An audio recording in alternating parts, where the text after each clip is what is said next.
Yes, good evening बच्चों।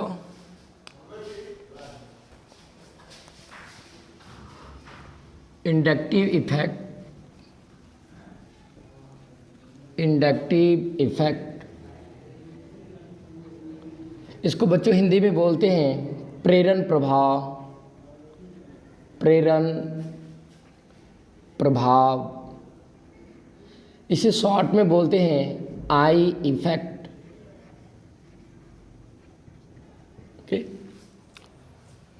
Inductive effect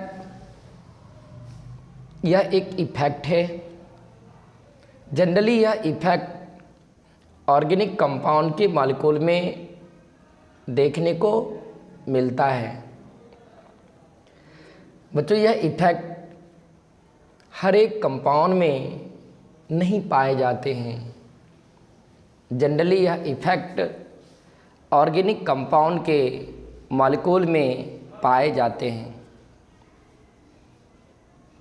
हम आपको बता रहा हूँ, हम ये बताना चाह रहा हूँ कि आखिर ऑर्गेनिक कंपाउंड में यह इफेक्ट क्यों पाए जाते हैं। मीन्स इंडक्टिव इफेक्ट जो है यह एक इफेक्ट है। यह इफेक्ट हर एक मॉलिक्यूल में देखने को नहीं मिलते हैं। यह इफेक्ट केवल ऑर्गेनिक कंपाउंड के मॉलिक्यूल में पाए जाते हैं। अब आप पूछोगे कि आखिर ऑर्गेनिक कंपाउंड के मॉलिक्यूल में यह इंडक्टिव इफेक्ट क्यों पाए जाते हैं, इसका वजह क्या है।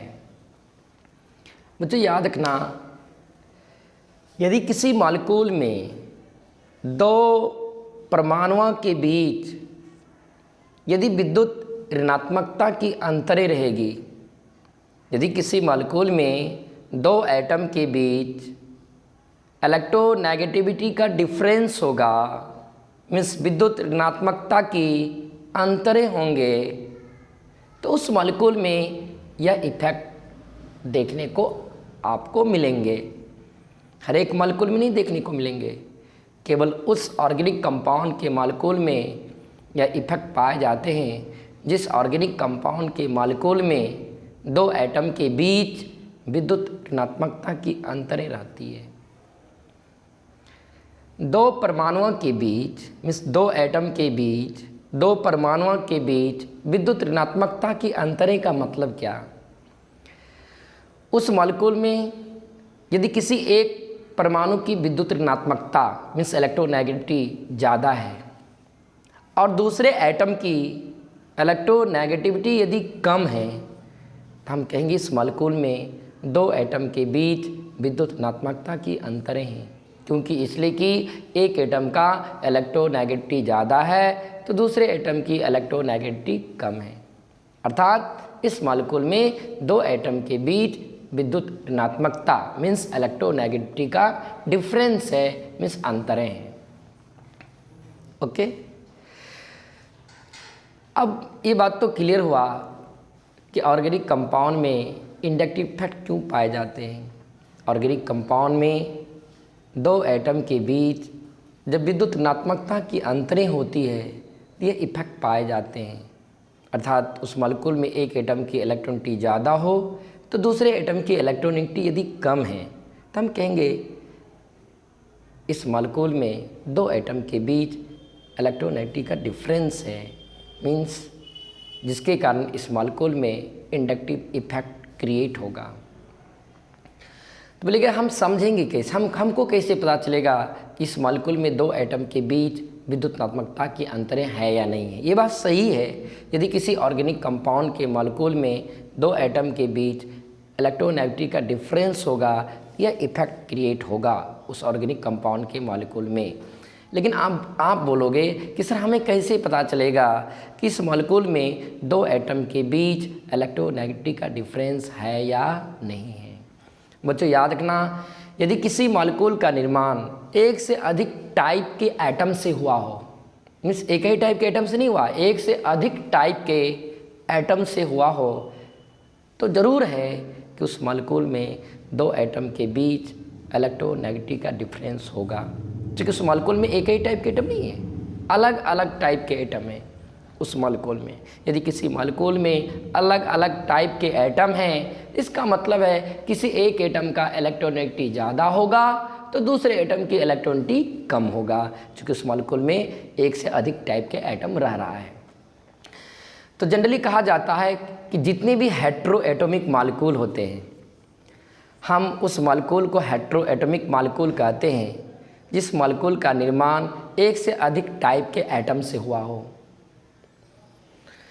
तो इस टाइप के मॉलिक्यूल को हेट्रो एटॉमिक मॉलिक्यूल कहते हैं। और हेट्रो एटॉमिक मॉलिक्यूल में जब एक से अधिक टाइप के एटम रहेगा तो ज़रूर है उस मॉलिक्यूल में किसी एक एटम का इलेक्ट्रोनेगेटिविटी ज़्यादा होगा तो दूसरे एटम की इलेक्ट्रोनेगेटिविटी कम होंगे। जब उस मॉलिक्यूल में एक एटम की इलेक्ट्रिसिटी ज़्यादा है, दूसरे एटम की इलेक्ट्रिसिटी कम है, इसका मतलब उस मॉलिक्यूल में दो एटम के बीच इलेक्ट्रोनेगेटिविटी का डिफरेंस है। जब पता चल गया कि इस मॉलिक्यूल में दो एटम के बीच इलेक्ट्रोनेगेटिविटी का डिफरेंस है, क्योंकि इसलिए कि इस मॉलिक्यूल का निर्माण एक ही टाइप के एटम से नहीं हुआ है, अलग अलग टाइप के एटम से हुआ है, तब बोलेंगे इस मॉलिक्यूल में इंडक्टिव इफेक्ट है।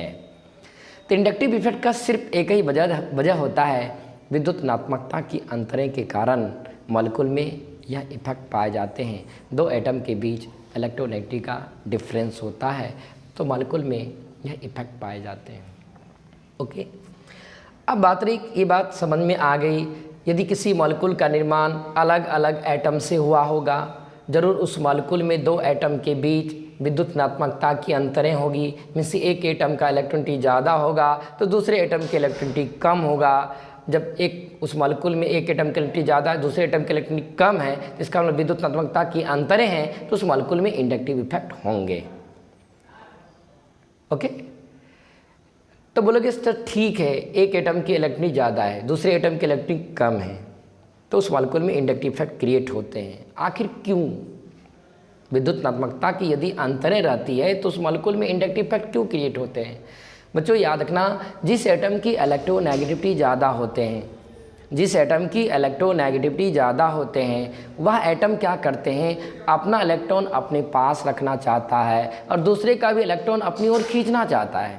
चूँकि इसलिए कि जिस एटम की इलेक्ट्रोनेगेटिविटी ज़्यादा होते हैं वह एटम इलेक्ट्रॉन लविंग होते हैं। इलेक्ट्रॉन लविंग का मतलब होता है इलेक्ट्रॉन स्नेही होते हैं। इलेक्ट्रॉन स्नेही का मतलब अपना इलेक्ट्रॉन अपने पास रखना चाहता है और दूसरे का भी इलेक्ट्रॉन अपनी ओर खींचना चाहता है। मीन्स दूसरे का भी इलेक्ट्रॉन अपनी ओर गेन करना चाहता है, दूसरे का भी इलेक्ट्रॉन ग्रहण करना चाहता है। यदि कोई एटम दूसरे एटम का इलेक्ट्रॉन गेन कर रहा है, ग्रहण कर रहा है विद्युत ऋणात्मकता के अंतरे के कारण, मीन्स उस एटम की इलेक्ट्रोनिटी ज़्यादा है जिसके कारण वह एटम दूसरे एटम का इलेक्ट्रॉन गेन कर रहा है, तो उस एटम पे नेगेटिव चार्ज उत्पन्न होगा।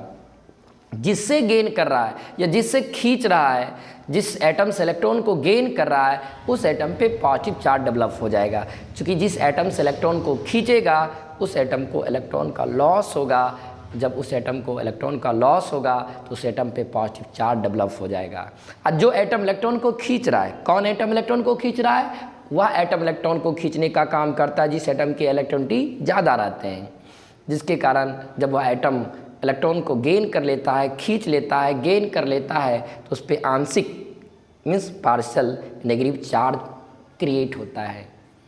और ये भी याद रखना, ये तो हमने आपको बताया, जिस एटम की इलेक्ट्रोनेगेटिविटी ज़्यादा होगा वह एटम दूसरे एटम से इलेक्ट्रॉन को गेन करेगा, खींचेगा मतलब क्या? डिस्प्लेस कराएगा। डिस्प्लेस कराना मीन्स विस्थापित करा लेगा अपनी ओर। और विस्थापन जो कराता है, डिस्प्लेसमेंट जो कराता है, इलेक्ट्रॉन को जो खींचता है, ऐसा नहीं कि मोर इलेक्ट्रोनेगेटिव एटम पूरा का पूरा दूसरे एटम से इलेक्ट्रॉन को गेन कर लेते, नहीं, वहाँ पे पार्शियल डिस्प्लेसमेंट होती है, आंशिक विस्थापन होते हैं, इलेक्ट्रॉन का झुकाव हो रहता है। जिस एटम की इलेक्ट्रिसिटी ज़्यादा रहता है वह एटम दूसरे एटम के इलेक्ट्रॉन को अपनी ओर खींच के रखता है, मीन्स इलेक्ट्रॉन का झुकाव रखता है, आंशिक उसका विस्थापन कराता है। वह एटम जिस एटम के इलेक्ट्रिसिटी ज़्यादा होते हैं वह एटम कम इलेक्ट्रोनेगेटिव वाले एटम के इलेक्ट्रॉन को अपनी ओर आंशिक रूप से अपनी ओर खींच के रखता है। ऐसा नहीं कि कंप्लीटली इलेक्ट्रॉन को ट्रांसफ़र करा लेते हैं, आंशिक रूप से इलेक्ट्रॉन को अपनी ओर खींच के रखता है, जिसके कारण उस एटम पे नेगेटिव चार्ज उत्पन्न हो जाते हैं। जिससे इलेक्ट्रॉन को खींचता है उस पर पॉजिटिव चार्ज उत्पन्न हो जाते हैं। जब उस मॉलिक्यूल में मोर इलेक्ट्रोनेगेटिव एटम पर नेगेटिव चार्ज उत्पन्न हो जाते हैं इलेक्ट्रॉन को खींचने के कारण, और दूसरे एटम पे जिस एटम की इलेक्ट्रॉनिटी कम है उस एटम पे जब पॉजिटिव चार्ज उत्पन्न हो जाते हैं तो हम कहते हैं कि मॉलिक्यूल का आवेशन हुआ है, इस मॉलिक्यूल में आवेशन हो चुका है, इस मॉलिक्यूल में चार्ज डेवलप हो चुका है इलेक्ट्रोनेगेटिव के डिफरेंस के कारण, विद्युतात्मकता के अंतर के कारण। जब मेरे मॉलिक्यूल में आवेश उत्पन्न हो जाते हैं, जब मेरे मॉलिक्यूल में चार्ज डेवलप हो जाते हैं तो हम बोलते हैं अब यह मेरा जो मॉलिक्यूल है यह एक पोलर इन नेचर का है, अर्थात वह मॉलिक्यूल पोलराइज कर जाते हैं। मॉलिक्यूल पोलराइज करना मीन्स मॉलिक्यूल में चार्ज डेवलप हो जाना, और किसी भी मॉलिक्यूल में चार्ज डेवलप किस टाइप के charge, positive charge, negative charge. जब मेरे मॉलिक्यूल पोलराइज कर जाते हैं मीन्स जब मेरे मॉलिक्यूल में चार्ज डेवलप हो जाते हैं, किसी एक एटम पे पॉजिटिव चार्ज दूसरे एटम पे नेगेटिव चार्ज उत्पन्न हो जाते हैं तो हम बोलेंगे मॉलिक्यूल पोलराइज कर गए। जब मेरे मॉलिक्यूल पोलराइज कर जाते हैं तो हम समझ जाते हैं इस मॉलिक्यूल में एक इफेक्ट उत्पन्न हो चुका है, उसी इफेक्ट का नाम बोलते हैं हम लोग इंडक्टिव इफेक्ट। तो आपको क्लियर होनी चाहिए बातें कि किसी भी मॉलिक्यूल में इंडक्टिव इफेक्ट क्यों क्रिएट होता है। तो किसी भी मॉलिक्यूल में इंडक्टिव इफेक्ट दो एटम के बीच इलेक्ट्रोनेगेटिविटी के डिफरेंस के कारण, विद्युत ऋणात्मकता के अंतरे के कारण, विद्युतात्मकता के अंतरे के कारण का मतलब क्या होता है, किसी एक एटम की इलेक्ट्रोनिटी ज़्यादा हो और दूसरे एटम की इलेक्ट्रोनिटी कम हो। इसका मतलब क्या, किसी का ज़्यादा है किसी का कम, इसका मतलब क्या, अंतर है।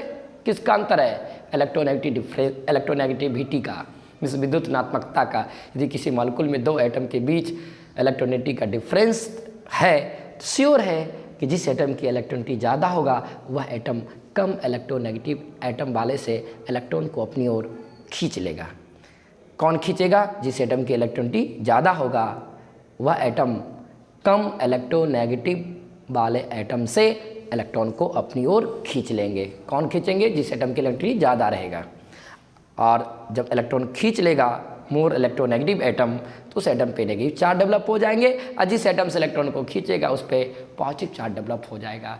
जब किसी एक एटम जब उसी मॉलिक्यूल के किसी एक एटम पे पार्शियल नेगेटिव चार्ज डेवलप हो जाएगा और दूसरे एटम पे partial positive charge, partial negative partial positive इसलिए बोल रहा हूँ कि इलेक्ट्रॉन को पार्शियली खींचता है, मीन्स आंशिक रूप से अपनी ओर खींचता है। इसलिए एक एटम पे पार्शियली नेगेटिव चार्ज डेवलप होता है, दूसरे एटम पे पार्शियली पॉजिटिव चार्ज डेवलप हो जाते हैं। जब एक ही मॉलिक्यूल के अलग अलग एटम पे नेगेटिव चार्ज और पॉजिटिव चार्ज डेवलप हो जाते हैं तो हम बोलते हैं मॉलिक्यूल अब पोलराइज कर चुके हैं। मेरे मॉलिक्यूल पोलर नेचर का है। पोलर का मतलब क्या होता है, चार्ज डेवलप होना। मेरे मॉलिक्यूल में चार्ज डेवलप हो चुका है, चूँकि इलेक्ट्रॉन को कोई खींचा जिसके कारण उस पर नेगेटिव चार्ज, जिससे खींचा उस पर पॉजिटिव चार्ज, जिसके कारण मॉलिक्यूल में कौन सा इफेक्ट आ गया, इंडक्टिव इफेक्ट। जैसे कि एग्जांपल देखें, मान लो एक मॉलिक्यूल है C5, C5, C4, C3, C2, C1, Z। यही एक मॉलिक्यूल है, इतने बड़े एक मॉलिक्यूल है ना बच्चों। ये मॉलिक्यूल है क्या, ये हम पहले बता देता हूँ। इस मॉलिक्यूल में कुल 5 कार्बन है, 1, 2, 3, 4, 5। हम इसे बोलेंगे कार्बन का स्केलेटन, मीन्स कार्बन का एक लॉन्ग चेन है। कार्बन के लॉन्ग चेन में कुल कितने कार्बन है, 5 कार्बन है। ओके, कार्बन के इस लॉन्ग चेन में ये क्या है वो हम बात बताऊंगा, ये क्या है। पहले हम इधर की बात कर रहा हूँ। ये कार्बन का लॉन्ग चेन है। कार्बन की इस लॉन्ग चेन में कुल 5 कार्बन है। 5 कार्बन में से यह कार्बन मेरा पहला कार्बन है। बस इस कार्बन का हम नंबरिंग किया हूँ। ये प्रथम कार्बन है, ये फर्स्ट कार्बन है, ये मेरा सेकेंड कार्बन है, नामकरण किया हूँ। ये थर्ड कार्बन है, ये फोर्थ कार्बन है, ये फिफ्थ कार्बन है। यहाँ जो हमने कार्बन का नंबरिंग किया हूँ, first carbon, second carbon, third carbon, fourth carbon, fifth carbon, इस जेड के रिस्पेक्ट में हम first, second, third, fourth, fifth carbon का नामकरण किया हूँ। अर्थात यह कार्बन इस ग्रुप के रिस्पेक्ट में फर्स्ट कार्बन है और यह कार्बन इस ग्रुप के रिस्पेक्ट में सेकेंड कार्बन है। क्योंकि इस ग्रुप के रिस्पेक्ट में फर्स्ट पोजीशन पे कार्बन रह रहा है इस ग्रुप के रिस्पेक्ट में ये कार्बन, इसे फर्स्ट कार्बन कहेंगे, लेकिन यह कार्बन इस ग्रुप के रिस्पेक्ट में सेकेंड पोजीशन पर आ रहा है, इसलिए हम इसे सेकेंड कार्बन बोलेंगे। यह कार्बन इस ग्रुप के रिस्पेक्ट में थर्ड पोजीशन पर आ रहा है, इसलिए third carbon, fourth carbon, fifth carbon. तो बोलोगे ठीक है सर, इस मॉलिक्यूल में ये कार्बन का स्केलेटन है, इस कार्बन की एक लंबी श्रृंखला है। इस कार्बन की लंबी श्रृंखला में कुल 5 कार्बन है। 5 कार्बन में से पहला है, ये दूसरा, तीसरा, चौथा, 5वां है। तो बताओ सर ये जेड क्या है? बच्चों यहाँ जेड हम एक जनरल करके लिया हूँ। जेड मेरा यहाँ पे एक ग्रुप है, यहाँ पे कोई ना कोई एक ग्रुप रहेंगे। मेरे पास कुल 17 फंक्शनल ग्रुप हैं।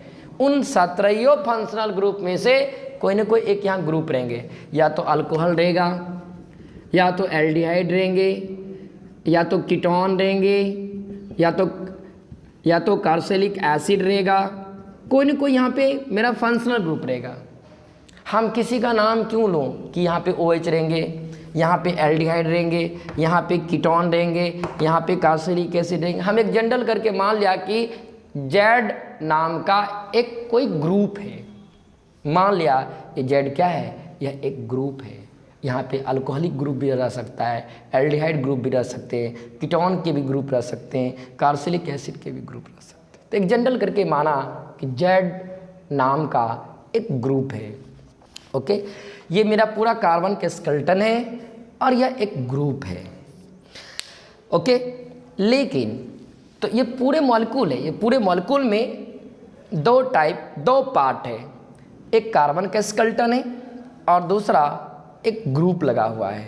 इस पूरे मॉलिक्यूल में एक ग्रुप लगा हुआ है और 5 कार्बन का ये स्केलेटन है। मान लिया 5 हो सकता है, 6 कार्बन का भी रहे, 7 कार्बन का भी स्केलेटन रहे, 8 कार्बन का रहे, हो सकता है 1 कार्बन का भी रहे, 2 कार्बन का रहे, मान लिया 5 कार्बन का। तो जेड क्या है, यहाँ पे एक ग्रुप है, मान लिया।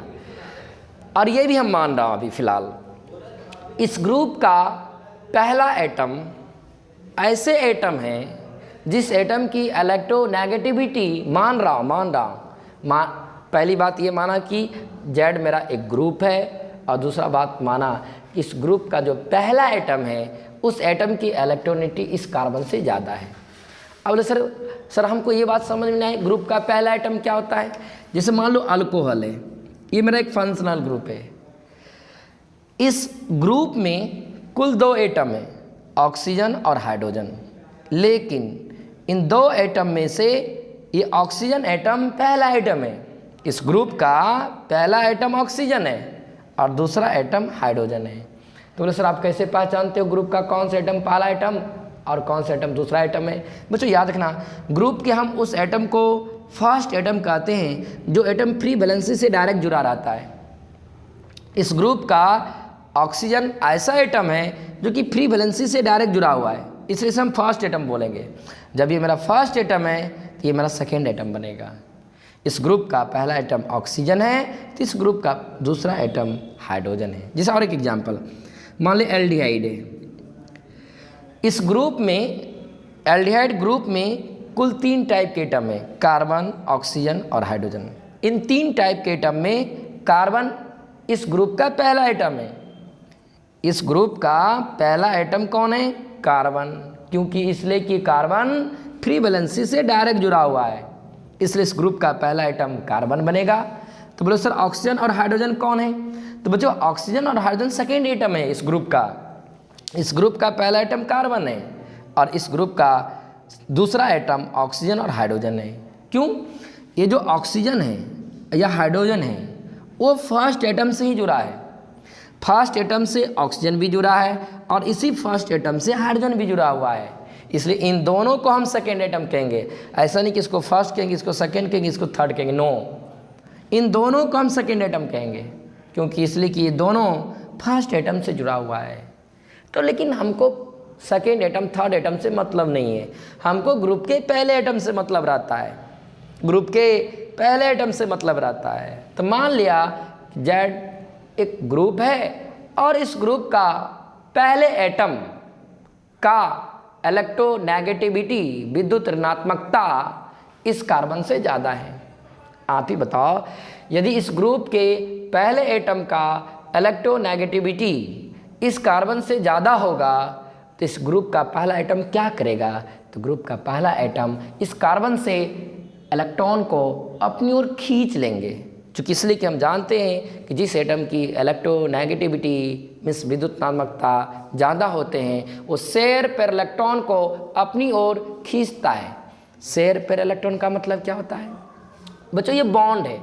इस बॉन्ड में कुल 2 इलेक्ट्रॉन का शेयरिंग है, मीन्स 2 इलेक्ट्रॉन का साझेदारी है, इसलिए बोलते हैं शेयर पेयर। शेयर का मतलब शेयरिंग, शेयरिंग का मतलब क्या, साझेदारी। कितने इलेक्ट्रॉन का साझेदारी, 2 इलेक्ट्रॉन का। 2 इलेक्ट्रॉन को हम बोलते हैं पेयर, मीन्स शेयर पर इलेक्ट्रॉन को अपनी ओर खींच लेंगे। यदि इस ग्रुप के पहले एटम का इलेक्ट्रोनेगेटिविटी इस कार्बन से ज़्यादा होगा तो इस ग्रुप का पहला एटम इस कार्बन से इलेक्ट्रॉन को अपनी ओर, शेयर पर इलेक्ट्रॉन को, देखिए डायरेक्शन में दिखा रहा हूँ, शेयर पर इलेक्ट्रॉन को अपनी ओर खींचेंगे। अर्थात इस बॉन्ड में जो इलेक्ट्रॉन्स है, इस बॉन्ड में कुल 2 इलेक्ट्रॉन है। ये वाला इलेक्ट्रॉन इस कार्बन का है और ये वाला इलेक्ट्रॉन इस ग्रुप के पहले एटम का है, लेकिन इस ग्रुप के पहले एटम की इलेक्ट्रॉनिटी इस कार्बन से ज़्यादा है, जिसके कारण इस ग्रुप का पहला एटम कार्बन के इस इलेक्ट्रॉन को अपनी ओर खींच लेंगे। और ऐसा नहीं कि कंप्लीटली इलेक्ट्रॉन को खींच लेगा या कंप्लीटली इलेक्ट्रॉन को ट्रांसफर करा लेगा, नहीं, पार्शियल डिस्प्लेसमेंट कराता है, इलेक्ट्रॉन का झुकाव अपनी ओर रखता है। जब यह जेड ग्रुप का पहला एटम इस कार्बन का इलेक्ट्रॉन खींचने लगेंगे तो इस ग्रुप को इलेक्ट्रॉन का बेनिफिट होगा। जब इस ग्रुप को इलेक्ट्रॉन का बेनिफिट होगा, मीन्स इलेक्ट्रॉन गेन करेंगे तो इलेक्ट्रॉन का बेनिफिट होगा, और जब इलेक्ट्रॉन का बेनिफिट होगा तो हम समझेंगे इसे तो इस पर कैसा चार्ज डेवलप होगा, नेगेटिव चार्ज डेवलप होगा। लेकिन कैसा, कंप्लीट नेगेटिव नहीं, पार्शियल नेगेटिव, आंशिक नेगेटिव, क्योंकि इसलिए इलेक्ट्रॉन को आंशिक रूप से अपनी ओर खींचा है। कंप्लीटली कार्बन का यह इलेक्ट्रॉन कंप्लीटली ये ग्रुप नहीं खींचा है, आंशिक रूप से अपनी ओर इलेक्ट्रॉन को खींच लिया है, जिसके कारण इस ग्रुप पे आंशिक ऋण आवेश उत्पन्न होंगे, आंशिक ऋणात्मक आवेश उत्पन्न होंगे, पार्शियल नेगेटिव चार्ज डेवलप होगा। तो इसको भी इलेक्ट्रॉन की कमी होगा। जब कार्बन का इलेक्ट्रॉन खींच रहा है जेड, तो जेड को तो इलेक्ट्रॉन का बेनिफिट होगा, लेकिन कार्बन को इलेक्ट्रॉन का लॉस होगा। जब किसी एटम को इलेक्ट्रॉन का लॉस होने लगता है तो उस एटम पे पॉजिटिव चार्ज उत्पन्न होता है, तो इस कार्बन पे कैसा चार्ज उत्पन्न होगा, पॉजिटिव चार्ज। ओके बच्चों, अभी कहानी खत्म नहीं हुआ है बच्चों। इस ग्रुप के पहले एटम का इलेक्ट्रोनेगेटिविटी इस कार्बन से ज़्यादा था, जिसके कारण इस ग्रुप का पहला एटम इस कार्बन से अपनी ओर इलेक्ट्रॉन को खींच लिया। इस कार्बन का यह इलेक्ट्रॉन को ये ग्रुप का पहला एटम अपनी ओर खींच लिया, जिसके कारण यह ग्रुप नेगेटिवली चार्ज हो गया और यह कार्बन पॉजिटिव चार्ज हो गया। ओके, जब यह ग्रुप इस कार्बन का इलेक्ट्रॉन खींचेगा तो यह पहला कार्बन इलेक्ट्रॉन की कमी महसूस करेंगे इस ग्रुप के कारण।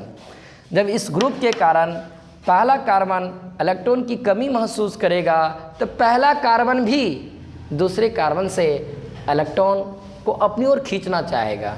जब इस फर्स्ट कार्बन को इलेक्ट्रॉन की कमी होने लगेगा तो फर्स्ट कार्बन क्या करेगा, सेकेंड कार्बन से इलेक्ट्रॉन को अपनी ओर खींचना चाहेगा। जब फर्स्ट कार्बन सेकेंड कार्बन से इलेक्ट्रॉन खींचने लगेंगे तो सेकेंड कार्बन इलेक्ट्रॉन की कमी महसूस करने लगेगा, जिसके कारण इस पे भी इलेक्ट्रॉन की कमी जब महसूस करेगा तो जब किसी एटम को इलेक्ट्रॉन की कमी महसूस होता है तो उस पर प्लस चार्ज उत्पन्न होता है। तो इस कार्बन को भी इलेक्ट्रॉन की कमी होगा तो इस कार्बन पे भी पॉजिटिव चार्ज उत्पन्न होगा। ओके, जब सेकेंड कार्बन को इलेक्ट्रॉन की कमी महसूस होने लगेगा फर्स्ट कार्बन के चलते, तो सेकेंड कार्बन भी ट्राई करेगा थर्ड कार्बन से इलेक्ट्रॉन को खींचे। जब सेकेंड कार्बन थर्ड कार्बन से इलेक्ट्रॉन खींचने लगेगा तो थर्ड कार्बन भी इलेक्ट्रॉन की कमी महसूस करने लगेंगे, जिसके कारण थर्ड कार्बन पे भी पॉजिटिव चार्ज उत्पन्न होगा। जब थर्ड कार्बन को इलेक्ट्रॉन की कमी महसूस होने लगेगा तो फोर्थ कार्बन से इलेक्ट्रॉन को खींचने लगेगा। कौन, थर्ड कार्बन। जब इस थर्ड कार्बन को इलेक्ट्रॉन की कमी महसूस होने लगेगा तो यह थर्ड कार्बन फोर्थ कार्बन से अपनी ओर इलेक्ट्रॉन को खींचना चाहेगा। जब फोर्थ कार्बन से इलेक्ट्रॉन को खींचेगा तो फोर्थ कार्बन पे भी पॉजिटिव चार्ज उत्पन्न होंगे। और ऐसा नहीं कि पूरी तरह से खींच रहा है, नहीं, आंशिक रूप से अपनी ओर खींचता है, जिसके कारण हम आंशिक प्लस चार्ज दे रहा हूँ। डेल्टा प्लस का मतलब क्या होता है? पार्शियल पॉजिटिव चार्ज, आंशिक प्लस, क्योंकि आंशिक रूप से यह तीसरा कार्बन चौथे कार्बन का इलेक्ट्रॉन खींच रहा है। जब चौथे कार्बन का इलेक्ट्रॉन की कमी होगा तो चौथे कार्बन पाँचवें से इलेक्ट्रॉन को गेन करेगा, ग्रहण करेगा, खींचने लगेगा, तो पाँचवें कार्बन पे भी कैसा चार्ज उत्पन्न होगा? प्लस चार्ज उत्पन्न होगा। बताओ इस मॉलिक्यूल में हुआ क्या है? इस मॉलिक्यूल में चार्ज डेवलप हो गया, इस मॉलिक्यूल का पोलराइजेशन हो गया। इस मॉलिक्यूल में यदि चार्ज डेवलप हो गया है तो आपको कहनी चाहिए इस मॉलिक्यूल का पोलराइजेशन हो गया। मॉलिक्यूल में चार्ज डेवलप होना ही मॉलिक्यूल का पोलराइजेशन समझना, means molecule polar in nature का हो जाना। तो यह मॉलिक्यूल पोलराइज कर चुका है क्योंकि इस मॉलिक्यूल में चार्ज डेवलप हो चुका है। एक पे नेगेटिव चार्ज है तो और सारे पे पॉजिटिव चार्ज डेवलप हुआ है। यदि किसी मॉलिक्यूल के किसी एक एटम पे नेगेटिव चार्ज डेवलप हो जाए और उसी मॉलिक्यूल के दूसरे एटम पे पॉजिटिव चार्ज डेवलप हो जाए तो हम बोलेंगे मॉलिक्यूल पोलराइज कर चुका है।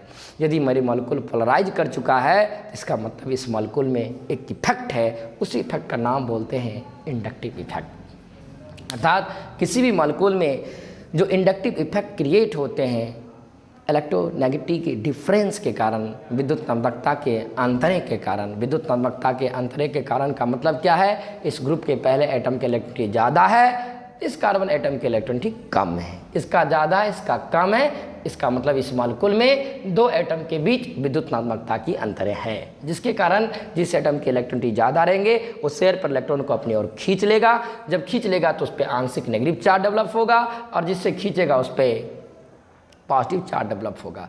जब जेड पहले का खींचेगा, कार्बन का खींचेगा, तो पहला कार्बन दूसरे कार्बन का इलेक्ट्रॉन खींचेगा, दूसरे कार्बन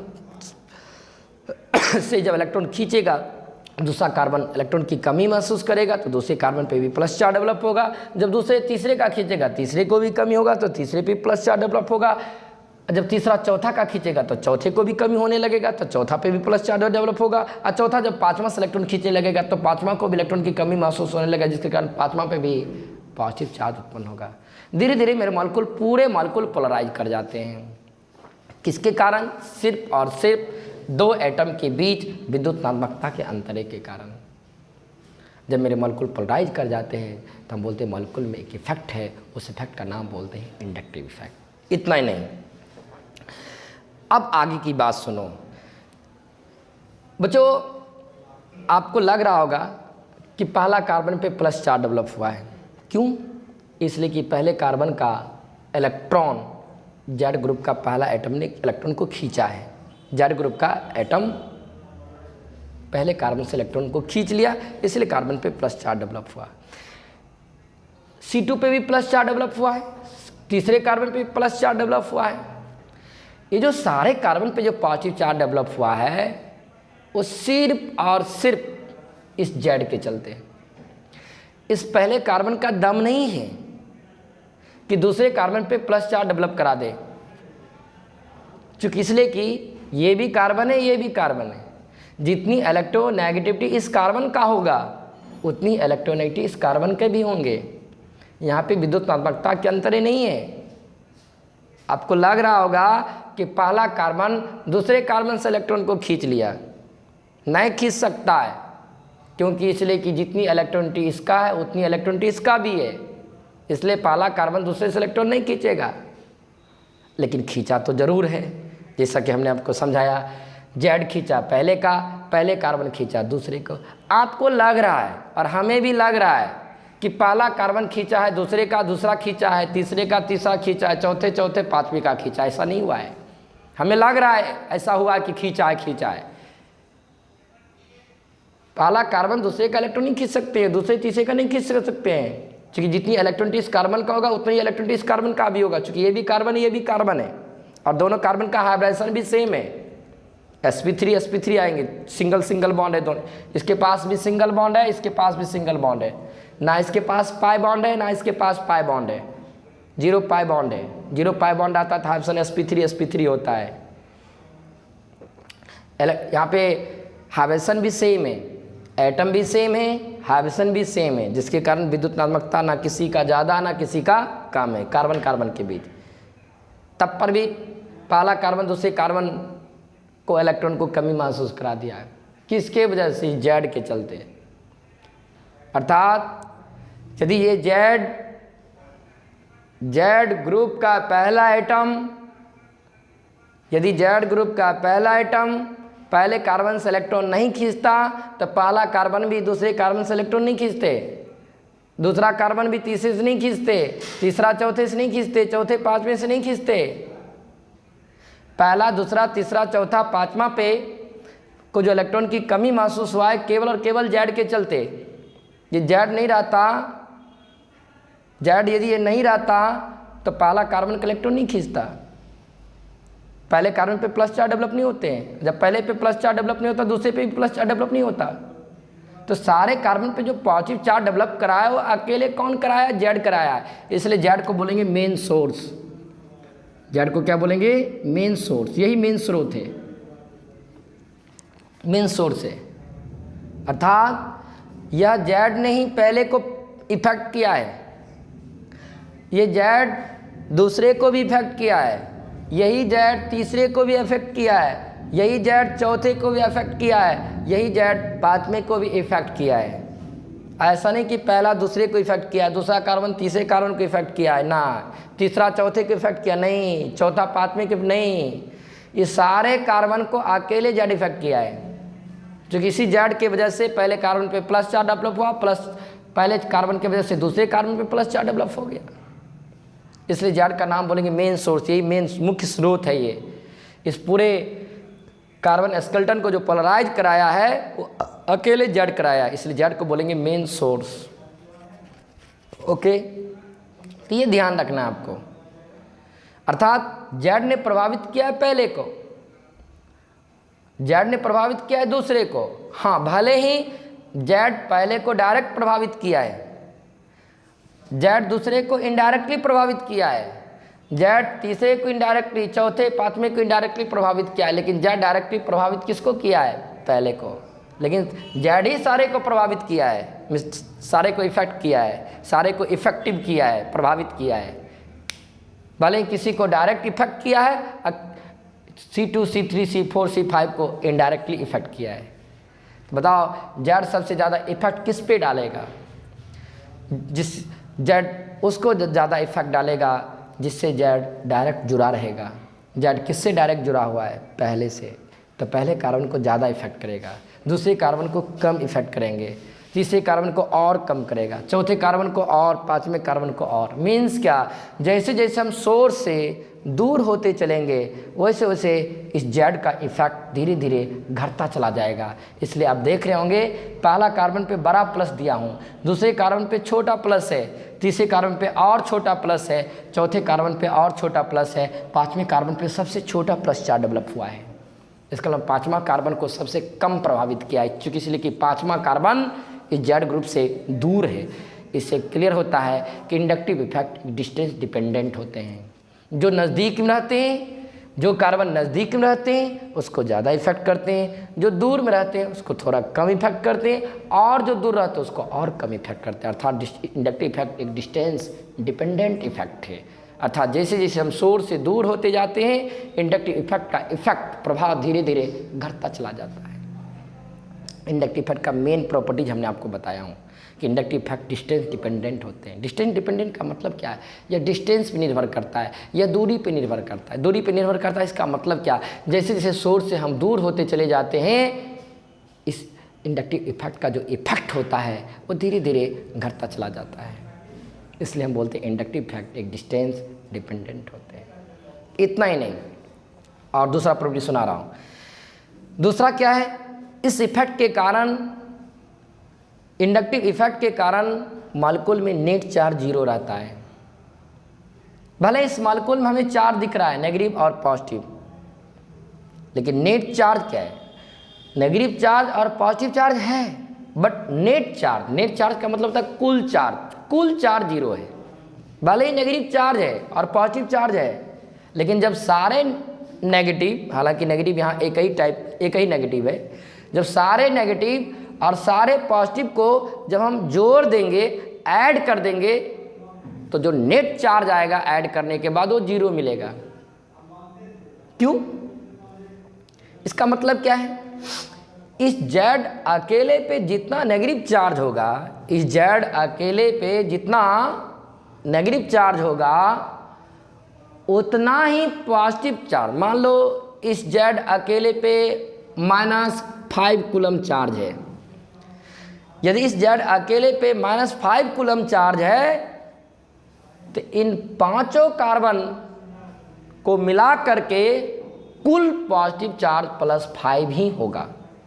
यदि इस अकेले जेड पे मान लिया इस जेड अकेले पे -5 चार्ज है, अकेले जेड पे -5 कूलम चार्ज है, तो पांचों कार्बन को मिला करके कुल पॉजिटिव चार्ज +5 ही होंगे।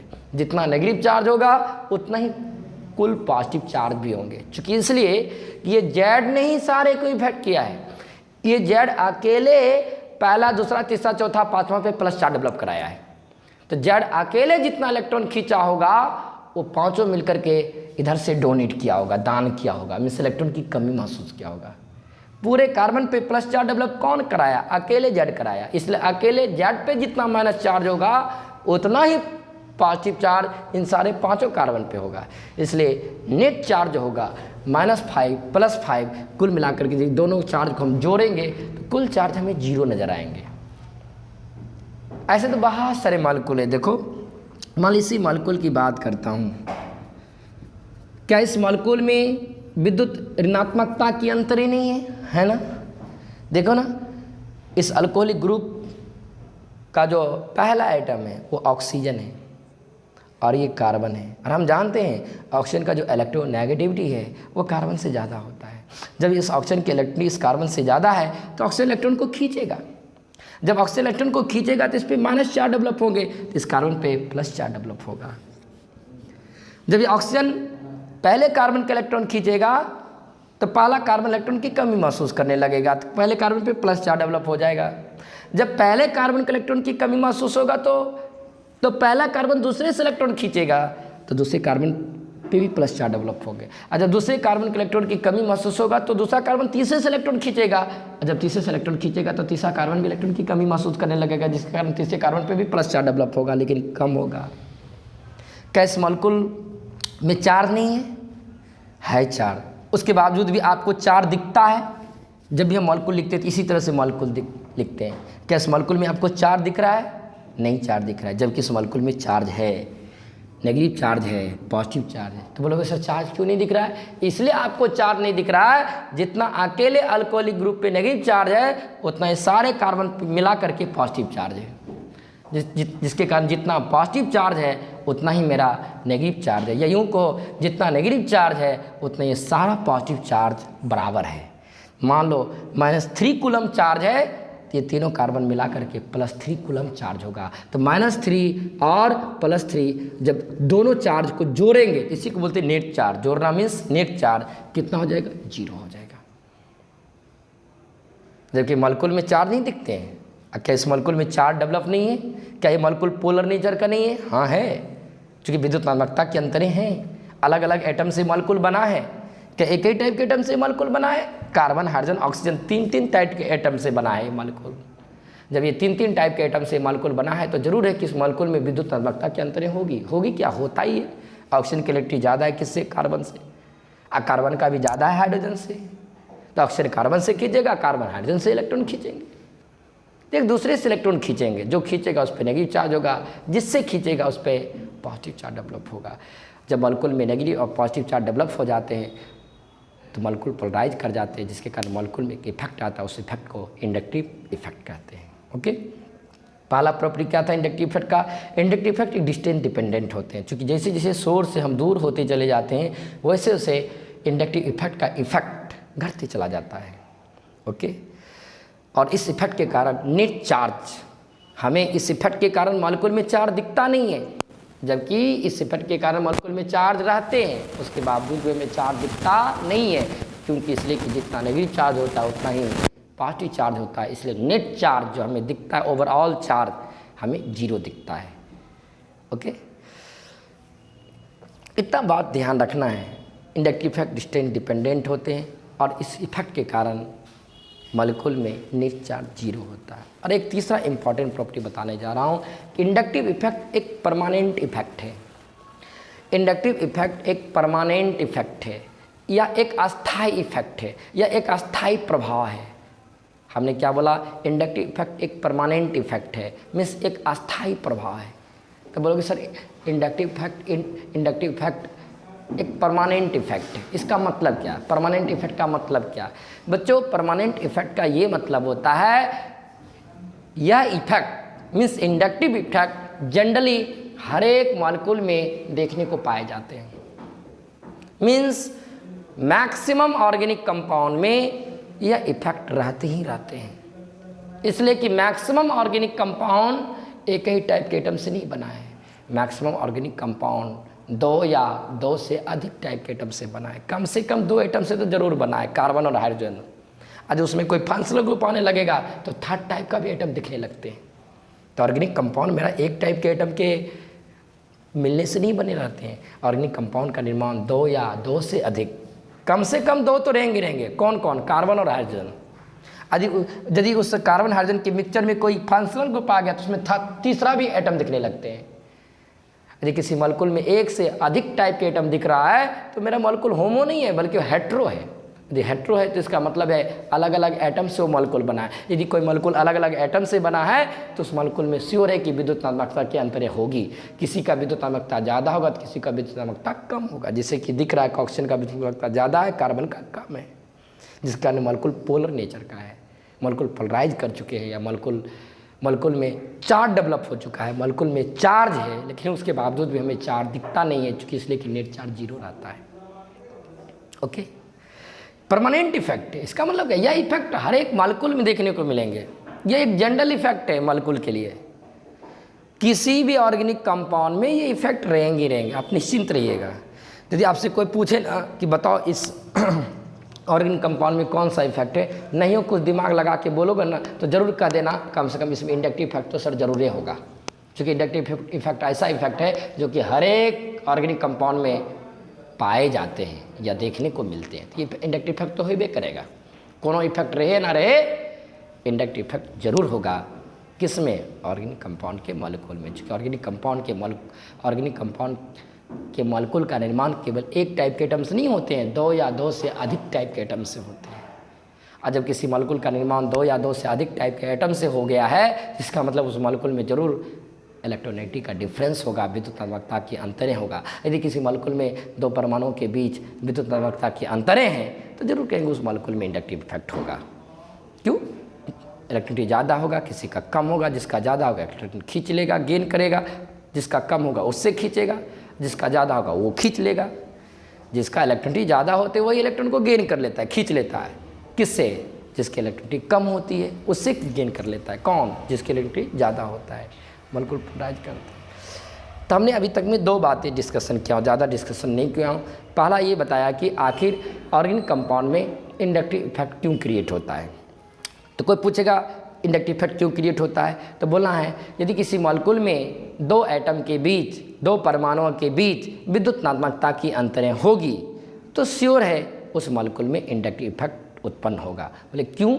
तो बोलना चाहिए यदि किसी मॉलिक्यूल में 2 एटम के बीच विद्युतात्मकता की अंतरें हैं, इसका मतलब है एक एटम की इलेक्ट्रॉनिटी ज़्यादा होगा तो दूसरे एटम की इलेक्ट्रॉनिटी कम होगा। यदि उस मॉलिक्यूल में एक एटम की इलेक्ट्रॉनिटी ज़्यादा है तो इसका मतलब है वह एटम कम इलेक्ट्रोनेगेटिव वाले एटम से इलेक्ट्रॉन को अपनी ओर खींचेंगे। कौन सा खींचेंगे? जिसकी इलेक्ट्रिसिटी ज़्यादा होगा। और जब कोई एक एटम दूसरे एटम से इलेक्ट्रॉन को खींच लेगा, गेन कर लेगा, तो उस एटम पे पार्शली नेगेटिव चार्ज डेवलप हो जाएगा। जिससे इलेक्ट्रॉन को खींचेगा उसे इलेक्ट्रॉन की कमी महसूस होगा, उस पर पार्शल पॉजिटिव चार्ज डेवलप होगा। यदि किसी मॉलिक्यूल में नेगेटिव चार्ज और पॉजिटिव चार्ज डेवलप हो गया तो बोलेंगे मॉलिक्यूल में इफेक्ट है। उस इफेक्ट का नाम रखेंगे हम लोग इंडक्टिव इफेक्ट। बोलेंगे इंडक्टिव इफेक्ट का क्या गुण है, तो पहली बात कहना चाहिए इंडक्टिव इफेक्ट विद्युतात्मकता के अंतरे के कारण उत्पन्न होता है, एक प्रॉपर्टी। दूसरा, इंडक्टिव इफेक्ट डिस्टेंस डिपेंडेंट होते हैं, अर्थात जैसे जैसे सोर्स से हम दूर होते जाते हैं तो यह इफेक्ट धीरे धीरे घटता चला जाता है। तीसरा प्रॉपर्टी बोलना है इंडक्टिव इफेक्ट एक परमानेंट इफेक्ट है। मीन्स क्या? यह इफेक्ट जनरली हर एक मॉलिक्यूल में देखने को पाए जाते हैं। ओके, लेकिन ऑर्गेनिक बशर्ते मेरा ऑर्गेनिक कंपाउंड का मॉलिक्यूल होनी चाहिए और उस ऑर्गेनिक कंपाउंड के मॉलिक्यूल का निर्माण 1 से अधिक टाइप के एटम से हुआ होनी चाहिए। ऐसे आप निश्चिंत रहे, ऑर्गेनिक कंपाउंड के मॉलिक्यूल का निर्माण सिर्फ एक टाइप के एटम से नहीं होते हैं, कम से कम 2 टाइप के एटम से जरूर होता है, कार्बन और हाइड्रोजन। इसलिए यह इफेक्ट को बोला जाता है, यह एक परमानेंट इफेक्ट होते हैं। यह इफेक्ट जनरली हर एक ऑर्गेनिक कंपाउंड के मॉलिक्यूल में पाए जाते हैं। नेक्स्ट, इस इफेक्ट के कारण, नेक्स्ट प्रॉपर्टी, इस इफेक्ट के कारण नेट चार्ज जीरो रहता है। जितना नेगेटिव चार्ज होता है उतना ही पॉजिटिव चार्ज होता है मॉलिक्यूल में, जिसके कारण पूरे मॉलिक्यूल में कुल चार्ज जीरो दिखता है, क्योंकि जितना नेगेटिव चार्ज है उतना ही पॉजिटिव चार्ज है।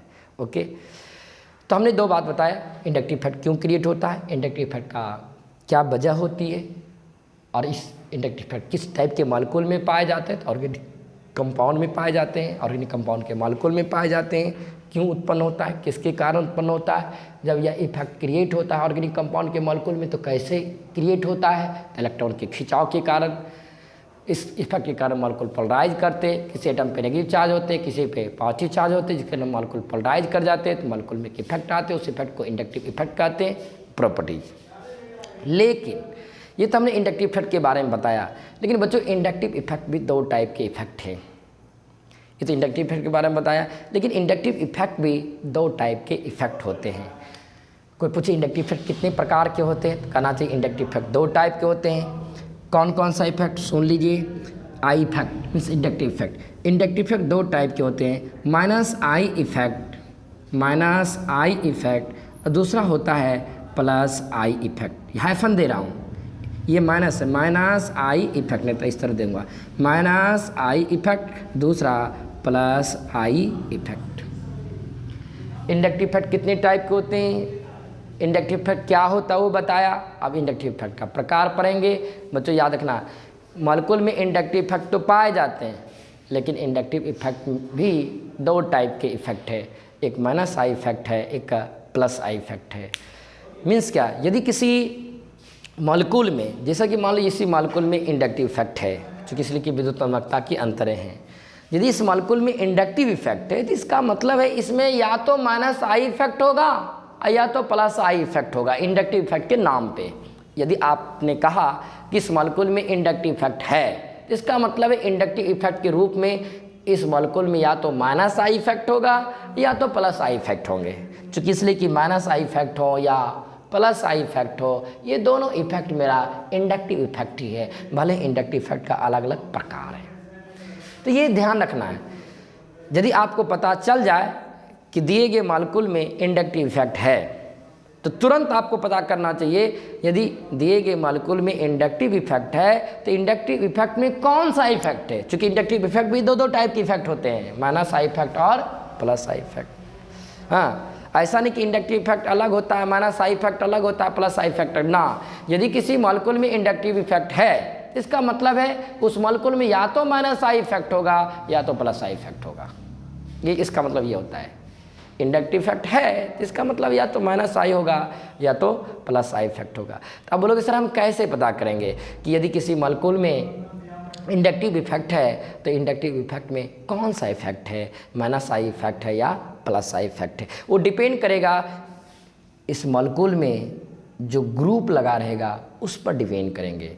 यदि यह ग्रुप, ध्यान सुनना, यदि यह ग्रुप माइनस आई ग्रुप का काम करेगा, यदि इस पूरे मॉलिक्यूल में, ये कौन सा मॉलिक्यूल है, ये वो मॉलिक्यूल है जिस मॉलिक्यूल में इंडक्टिव इफेक्ट है, यदि इस मॉलिक्यूल में यह ग्रुप माइनस आई ग्रुप का काम करेगा तो हम बोलेंगे इस मॉलिक्यूल में माइनस आई इफेक्ट है। लेकिन यदि इस मॉलिक्यूल में यदि यह ग्रुप प्लस आई ग्रुप का काम कर लेगा तो हम बोलेंगे इस मॉलिक्यूल में प्लस आई इफेक्ट है।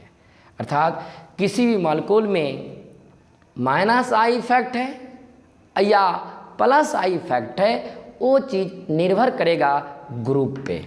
यदि यह ग्रुप माइनस आई ग्रुप का काम करेगा, क्योंकि इसका नाम भी फंक्शनल ग्रुप है, कोई ना कोई यहाँ ग्रुप रहेंगे, अल्कोहल, एल्डिहाइड, कीटोन। यदि यह ग्रुप माइनस आई ग्रुप का काम करेगा तो बोलेंगे इस पूरे मॉलिक्यूल में माइनस आई इफेक्ट है। यदि यह ग्रुप प्लस आई ग्रुप का काम करेगा तो हम बोलेंगे इस मॉलिक्यूल में प्लस आई इफेक्ट है। तो अब बोलोगे सर हमको कैसे मालूम चलेगा, दिए गए मॉलिक्यूल में यह ग्रुप माइनस आई ग्रुप है या प्लस आई ग्रुप है। पक्का हम आपको पहचानने के लिए थोड़ा देर में बताता हूँ, लेकिन पहले इसको जानो। देखो, किसी चीज़ को जानोगे तब किसी को पहचान पाओगे, इसलिए पहले जानो। क्या जानोगे कि माइनस आई ग्रुप क्या होता है। जब आप माइनस आई ग्रुप के बारे में जान लोगे तो माइनस आई ग्रुप को पहचान भी लोगे। इसी तरह से आपको प्लस आई ग्रुप को पहले जानना चाहिए। जब प्लस आई ग्रुप को जान लोगे तो प्लस आई ग्रुप को पहचान भी लोगे। पहले हम ये बताता हूँ कि आखिर माइनस आई ग्रुप कहते हैं किसे। हमने तो सीधा बोला, यदि इस मॉलिक्यूल में यह ग्रुप माइनस आई ग्रुप का काम करेगा तो जरूर कहना इस मॉलिक्यूल में माइनस आई इफेक्ट है। यदि यह ग्रुप प्लस आई ग्रुप का काम करेगा, प्लस आई ग्रुप का काम करेगा यह ग्रुप, तो बोलेंगे प्लस आई इफेक्ट है। तो बोलोगे सर हम कैसे पहचानेंगे दिए गए मॉलिक्यूल में यह ग्रुप माइनस आई ग्रुप है या प्लस आई ग्रुप है। तो थोड़ा देर में बताता हूँ, पहले जानो कि माइनस आई ग्रुप कहते हैं किसे। बच्चों, हम उस ग्रुप को माइनस आई ग्रुप कहते हैं जो ग्रुप इलेक्ट्रॉन को गेन करने का काम करता है, इलेक्ट्रॉन को ग्रहण करने का काम करता है, इलेक्ट्रॉन को एक्सेप्ट करने का काम करता है। तो हम वैसे ग्रुप का नाम रखते हैं माइनस आई ग्रुप। अर्थात वह ग्रुप जो कि इलेक्ट्रॉन को गेन करते हैं, मीन्स इलेक्ट्रॉन को ग्रहण करता है या इलेक्ट्रॉन को एक्सेप्ट करता है, तो हम वैसे ग्रुप को नाम देते हैं ये माइनस आई ग्रुप है। अर्थात माइनस आई ग्रुप का काम रहता है इलेक्ट्रॉन को गेन करना, मीन्स इलेक्ट्रॉन को ग्रहण करना, इलेक्ट्रॉन को एक्सेप्ट करना। वैसे ग्रुप का नाम रखा जाता है माइनस आई ग्रुप। प्लस आई ग्रुप किसे कहते हैं? हम उस वैसे ग्रुप को प्लस आई ग्रुप कहते हैं जो कि अपना इलेक्ट्रॉन डोनेट करता है, दान कर देता है, दे देता है, लॉस कर देता है। वैसे ग्रुप को हम प्लस आई ग्रुप कहते हैं। अर्थात माइनस आई ग्रुप का काम रहता है इलेक्ट्रॉन को गेन करना, खींचना, ग्रहण करना, एक्सेप्ट कर लेना। प्लस आई ग्रुप का काम रहता है इलेक्ट्रॉन को डोनेट कर देना, इलेक्ट्रॉन को दान कर देना, इलेक्ट्रॉन को लॉस कर देना, मीन्स इलेक्ट्रॉन को त्याग देना। वैसे ग्रुप का नाम बोलते हैं प्लस आई ग्रुप। ओके, ये तो हमने दोनों के बारे में बताया, माइनस आई ग्रुप का क्या काम होता है, प्लस आई ग्रुप का क्या काम होता है। माइनस आई ग्रुप का काम होता है इलेक्ट्रॉन को गेन कर लेना, अब प्लस आई ग्रुप का काम रहता है इलेक्ट्रॉन को डोनेट कर देना, दान कर देना, त्याग कर देना, दे देना। वैसे ग्रुप को बोलते हैं प्लस आई ग्रुप। जो गेन करता है उसे माइनस आई ग्रुप कहते हैं। लेकिन बोले कि ठीक है सर, ये तो माइनस आई ग्रुप के बारे में बताया, प्लस आई ग्रुप के बारे में बताया, लेकिन माइनस आई ग्रुप गेन करता है, ग्रहण करता है, गेन करता है, प्लस आई ग्रुप इलेक्ट्रॉन को दान करता है। लेकिन हम पहचानेंगे, ये तो भाषा हुआ कि वह ग्रुप जो इलेक्ट्रॉन को ग्रहण करेगा उसे माइनस आई ग्रुप कहेंगे, वह ग्रुप जो इलेक्ट्रॉन को दान करेगा, त्याग करेगा, दे देगा, डोनेट कर देगा उसे प्लस आई ग्रुप कहेंगे। लेकिन हम पहचानेंगे कैसे? ये तो भाषा हुआ, पहचानोगे कैसे? तो बच्चों याद रखना, यदि तब पहचान बता रहा हूँ, मेन पहचान ही है। यदि किसी ग्रुप का, माइनस आई ग्रुप की पहचान बता रहा हूँ, माइनस आई ग्रुप की पहचान कैसे पहचान करोगे? आप कैसे पहचाना करोगे कि कौन सा ग्रुप माइनस आई ग्रुप है, और ये भी कैसे पहचानोगे कौन सा ग्रुप मेरा प्लस आई ग्रुप है। ओके, माइनस आई ग्रुप की पहचान। बच्चों, यदि किसी ग्रुप के पहले एटम पे प्लस चार्ज हो, याद रखो ये सब बातें, कंडीशन है। यदि किसी ग्रुप के पहले एटम पे प्लस चार्ज होगा तो वह ग्रुप माइनस आई ग्रुप का काम करेगा। जैसे एग्जाम्पल CH2+, ये मेरा पूरा ग्रुप है, हम इसको पूरे को ग्रुप कर रहा हूँ। क्यों कर रहा हूँ पूरे को ग्रुप? इसलिए कि इसके साथ फ्री वैलेंसी जुड़ा हुआ है, इसलिए हम इसको बोलते हैं ग्रुप। और ये ग्रुप का पहला एटम कार्बन है, और देख लो पहले एटम पे प्लस चार्ज है। यदि किसी ग्रुप के पहले एटम पे प्लस चार्ज होगा तो माइनस आई ग्रुप का काम करेगा। इतना ही नहीं, यदि किसी ग्रुप का पहला आइटम ऑक्सीजन होगा, जैसे लाइक एग्जाम्पल OH, या OR का मतलब यहाँ पे CH3 C2H5 कोई ना कोई कार्बन हाइड्रोजन का मिक्सचर रहेगा, जैसे OCH3। इस ग्रुप में ऑक्सीजन दिख रहा है। यदि किसी ग्रुप का पहला आइटम ऑक्सीजन हो, जैसे अल्कोहलिक ग्रुप है, इस अल्कोहलिक ग्रुप का पहला आइटम ऑक्सीजन है। ये ईथर है, मिथॉक्सी है, हाँ? इस ग्रुप का पहला एटम ऑक्सीजन है। यदि किसी ग्रुप का पहला एटम ऑक्सीजन हो या किसी ग्रुप का पहला एटम नाइट्रोजन हो, जैसे लाइक एग्जांपल एमीन्स, ये प्राइमरी एमीन है, ये आपका सेकेंडरी एमीन है। ग्रुप का ये पहला एटम है, चूँकि इस एटम से फ्री वैलेंसी जुड़ा हुआ है। ग्रुप का पहला एटम नाइट्रोजन है, या tertiary amine and triple bond. इस ग्रुप का पहला एटम नाइट्रोजन है। बताओ यदि किसी ग्रुप का पहला एटम ऑक्सीजन हो या ग्रुप का पहला एटम नाइट्रोजन हो या फिर all halogen fluorine, group free valency इसलिए इस तरह से दे रहा हूँ, ग्रुप है, ग्रुप का मतलब ये होता है free valency, bond free valency fluorine, fluorine, chlorine, bromine, iodine, all halogen, याद रखो सारे halogen, fluorine, chlorine, bromine, iodine, सारे का सारे हेलोजन -I ग्रुप का काम करता है। में सारे के सारे हेलोजन इलेक्ट्रॉन को गेन करने का काम करता है। इतना ही नहीं, यदि दो अलग अलग एटम के बीच डबल बॉन्ड हो या ट्रिपल बॉन्ड हो, दो अलग अलग एटम के दो अलग अलग, मान लिया एक एटम मेरा X है तो दूसरा एटम Y है, याद रखो दो अलग अलग एटम के बीच डबल बॉन्ड हो या दो अलग अलग एटम के बीच ट्रिपल बॉन्ड होगा तो ऐसे ग्रुप -I ग्रुप का काम करेगा। जैसे दो अलग अलग एटम के बीच डबल बॉन्ड का मतलब एल्डिहाइड, देखो एल्डिहाइड एग्जाम्पल के रूप में, ये मेरा एल्डिहाइड है, ये मेरा क्या है एल्डिहाइड है। इस ग्रुप का पहला एटम कार्बन है तो दूसरा एटम ऑक्सीजन है। देखो ना दो अलग अलग एटम, ये कार्बन है ये ऑक्सीजन है, दो अलग अलग एटम के बीच में क्या है डबल बॉन्ड। एल्डिहाइड है, कीटोन है, बहुत सारे हैं, बस ये कंडीशन याद रखना है। कीटोन है, आपका कार्बोक्सिलिक एसिड भी है, C डबल बॉन्ड OH, दो अलग अलग एटम के बीच डबल बॉन्ड है तो ऐसे ग्रुप को हम -I ग्रुप कहते हैं। या दो अलग अलग एटम के बीच ट्रिपल बॉन्ड है, दो अलग अलग एटम के बीच ट्रिपल बॉन्ड हो तो उसको आप -I ग्रुप कहना। जैसे example cyanide C triple bond N, ये अलग अलग एटम उन दोनों के बीच क्या है ट्रिपल बॉन्ड है, यह ग्रुप -I ग्रुप का काम करेगा। इतना ही नहीं और है कार्बन sp, जिस कार्बन का हाइब्रिडेशन sp हो, आपको कार्बन का हाइब्रिडेशन निकालने के लिए सिखाया हूँ। एक ही कार्बन का हाइब्रिडेशन अलग अलग होता है, किसी कार्बन का हाइब्रिडेशन sp होता है, किसी कार्बन का हाइब्रिडेशन sp2 भी होता है, किसी कार्बन का हाइब्रिडेशन sp3 भी होता है। चेक कर लो, आप जब हाइब्रिडेशन पढ़ रहा था तो कार्बन का हाइब्रिडेशन बार बार बदल रहा था, कभी कार्बन का हाइब्रिडेशन sp आता था, कभी sp2 आता था, कभी sp3 भी आते थे। कार्बन sp वाला या कार्बन sp2 ये सारे -I ग्रुप का काम करता है। इतना याद रखोगे तुम्हारा काम चल जाएगा, तुम पहचान लोगे कौन सा ग्रुप मेरा -I ग्रुप का काम करता है। मेरे तरफ बोलो, पॉजिटिव चार्ज वाला, प्लस वाला, रफली बोलो, प्लस वाला, ऑक्सीजन वाला, नाइट्रोजन वाला, सभी halogen, fluorine, chlorine, bromine, iodine, दो अलग अलग एटम की डबल बॉन्ड वाला या दो अलग अलग एटम के बीच ट्रिपल बॉन्ड वाला, कार्बन sp, कार्बन sp2। यदि बच्चों कार्बन sp की बात कर रहे हो ना, इसका मतलब अल्काइन की हम बात कर रहा हूँ। अल्काइन का मतलब क्या, मान लो यहाँ पे अल्काइन होगा, ग्रुप की जगह पर अल्काइन। अल्काइन मीन्स क्या, C ट्रिपल बॉन्ड CH। देखो इस कार्बन का हाइब्रिडेशन sp होगा, वो तो हाइब्रिडेशन हम नहीं बताऊँगा। इस कार्बन के पास दो पाई बॉन्ड है, दो पाई बॉन्ड रहता था, हाइब्रिडेशन क्या बोलते थे sp। क्या इसके पास पाई है ना है, इसका हाइब्रिडेशन क्या होगा sp3। आपको मालूम है ना, जिस कार्बन का हाइब्रिडेशन sp होता है उस कार्बन के पास S का 50% रहता है, और जिस कार्बन का हाइब्रिडेशन sp3 होता है तो उस कार्बन के पास 25% होता है। और हम जानते हैं कि परसेंटेज ऑफ S करेक्टर बढ़ता है तो एटम की इलेक्ट्रोनेगेटिविटी बढ़ता है। जिसके पास S करेक्टर का प्रतिशत ज़्यादा होता है, जिस एटम के पास S करेक्टर का प्रतिशत ज़्यादा होता है उस एटम की इलेक्ट्रोनेगेटिविटी ज़्यादा होता है। सब हाइब्रिडेशन में पढ़ाया था एप्लीकेशन में। इसके पास इसका एक कार्बन sp है, ये कार्बन sp3 है दोनों कार्बन है, उसके बावजूद भी दोनों का इलेक्ट्रोनेगेटिविटी सेम नहीं है। पीरियोडिक टेबल के आधार पर दोनों के इलेक्ट्रोनेगेटिविटी सेम है, क्योंकि ये भी कार्बन ये भी कार्बन है, लेकिन इलेक्ट्रोनेगेटिविटी सिर्फ पीरियोडिक टेबल के आधार पर ही डिसाइड नहीं होती है, बल्कि हम लोग हाइब्रिडेशन के आधार पर भी डिसाइड करते हैं।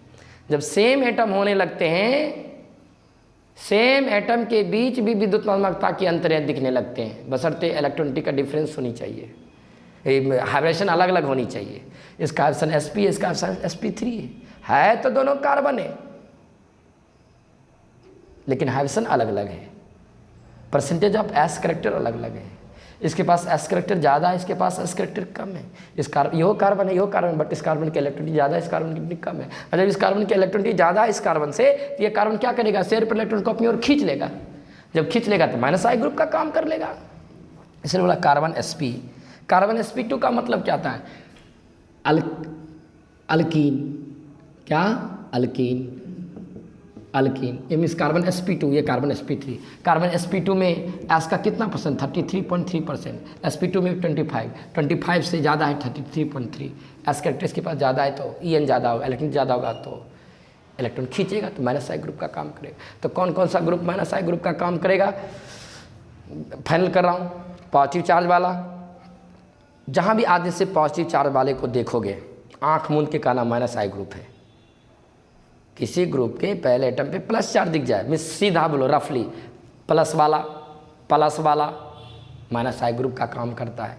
ऑक्सीजन वाला, नाइट्रोजन वाला, सारे हेलोजन, दो अलग अलग एटम की डबल बॉन्ड वाला, बहुत सारे एग्जाम्पल भी हमने दिया, कॉपी में भी लिखा हुआ है एग्जाम्पल, या दो अलग अलग एटम की ट्रिपल बॉन्ड होगा माइनस आई ग्रुप का। कार्बन sp2 ये सब किसका काम करता है, माइनस आई ग्रुप का। पहचान करने के लिए आना चाहिए, इतना याद रखोगे तो तुम माइनस आई ग्रुप को पहचान लोगे। ऑक्सीजन वाला, नाइट्रोजन वाला, हेलोजन वाला कौन कौन है जी, fluorine, chlorine, bromine, iodine. Plus वाला, दो अलग अलग एटम की भी डबल बॉन्ड वाला या ट्रिपल बॉन्ड वाला। कार्बन sp वाला, कार्बन sp2 वाला, इतने सारे किसका काम करता है, माइनस आई ग्रुप का। सर अब माइनस आई ग्रुप की पहचान हम कर लेंगे। यदि किसी ग्रुप में ये सब एटम रहेगा तो हम इस ग्रुप का नाम बोलेंगे माइनस आई ग्रुप।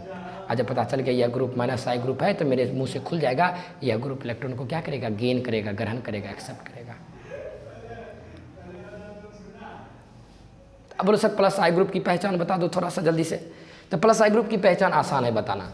हाँ, प्लस आई ग्रुप का काम दो लोग करता है। माइनस आई ग्रुप का काम तो बहुत सारे लोग करते हैं, लेकिन प्लस आई ग्रुप का काम दो ही लोग करता है, याद रखना बोल रहा हूँ।